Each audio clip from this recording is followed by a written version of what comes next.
ఈ సమయంలో మరి గుంటూరు నుండి మనకు వచ్చినటువంటి మరి దేవుని యొక్క కృపలో వాడబడుతున్నటువంటి చిన్నాన్న గారు మన మధ్యలో ఉన్నారు. కొమ్ముగూరి ఐజక్ గారు, వారు కూడా మనకి గ్రీటింగ్స్ తెలియజేస్తారు.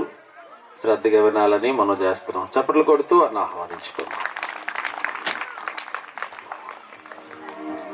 ప్రభునందు ప్రియమైన దేవుని బిడ్డలారా, ఈ సాయంకాలం ఈ ఐక్య క్రిస్మస్లో మరి 5 సంఘాల నుంచి ఇంకా అనేక ప్రాంతాల నుంచి ఈ సహవాసంలో పాల్గొనడానికి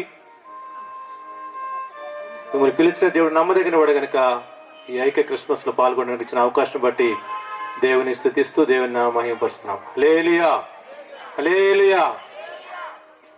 పరిశుద్ధ గ్రంథంలో మనం చూస్తే దూత గొర్రెల కాపరులు పొలంలో కాస్తున్నప్పుడు వారితో మాట్లాడినప్పుడు వారు వెంటనే అత్యానంద భరితులై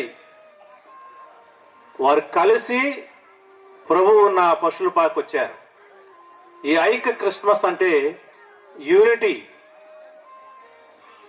మనం చూస్తాం, మొదట జ్ఞానులకు కనబడినప్పుడు ఆ నక్షత్రం ప్రకారం వారు కలిసి నడిచారు. 2 సంవత్సరాలు నడిచారంట. ప్రభు దగ్గర రావడానికి 2 సంవత్సరాలు పట్టింది. అక్కడ మనం చూస్తున్నప్పుడు యూనిటీగా, ఐక్యతగా వారు కలిసి నడిచారు 2 సంవత్సరాలు. ప్రభువుని ఆరాధించడానికి 2 సంవత్సరాలు కలిసి నడిచారు. అదేవిధంగా గొల్లలు కూడా ఐక్యతతో కలిసి ఎవరికి వారు వెళ్ళిపోలా, ఎవరికి వారు వెళ్ళిపోయి సాష్టాంగపడి నమస్కారం చేయాల. వారందరూ కలిసి ఐక్యతతోటి దేవుణ్ణి ఆరాధించారు. ఆ ప్రభుని కనుగొన్నారు, వారికి కలిగినది ఇచ్చారు. కనుక ప్రియమైన దేవుని బిడ్డలారా, ఈ ఐక్య క్రిస్మస్ లో సంఘానికి వస్తున్న మనము, సహవాసానికి వస్తున్న మనము ఇంకా మనం ఐక్యతగా లేకపోతే, ఐక్యతగా దేవుణ్ణి ఆరాధించలేకపోతే అది నిజమైన క్రిస్మస్ ఆరాధన కాదు.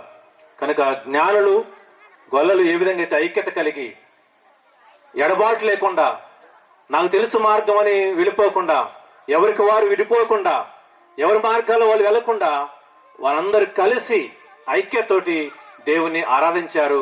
దేవునికి వారికి ఉన్నది సమర్పించారు. కనుక ఈ రాత్రికాల సమయంలో ఈ ఐక్య క్రిస్మస్ ఆరాధనలో ఇక్కడికి వచ్చిన ప్రతి ఒక్కరిని ఈ 2024 సంవత్సరం ఆఖరి దినాలైనా సరే ఇంకా మనము ఐక్యత లేకుండా, సహవాసములో ఐక్యతగా పాల్గొనకుండా, దేవుని ఆరాధించకుండా ఉంటే ఇది మంచి అవకాశం. ఈ ఐక్య క్రిస్మస్ లో సమాధాన పడుతూ, ఐక్యతగా ఒకరితో ఒకరు సమాధానం ఉంటూ, సహవాసం కలిగి ఈ ఐక్య క్రిస్మస్ లో పాల్గొంటే, దేవుని ఆరాధిస్తే, దేవుని నామాన్ని మహిమపరిస్తే, దేవునికి ఇవ్వగలిసింది మనం ఇవ్వగలిగితే ఈ ఐక్య క్రిస్మస్ కి ఒక అర్థవంతమైన ఆరాధన ఉంటుందని ఈ యొక్క సహవాసం తెలియపరుస్తుంది. ఈ విధంగా ఇటు అవకాశం ఇచ్చిన మరి దైవ సేవకులు, మరి సురేష్ ఐవో గారి కుటుంబానికి, ఇంకా ఈ 5 సంఘాల నుంచి వచ్చిన దేవుని బిడ్డలందరికీ మరోసారి ఈ యొక్క క్రిస్మస్ శుభాకాంక్షలు, రాబోయే నూతన సంవత్సర శుభాకాంక్షలు తెలియజేస్తూ నా మాటలు ముగిస్తున్నాను. Thank you.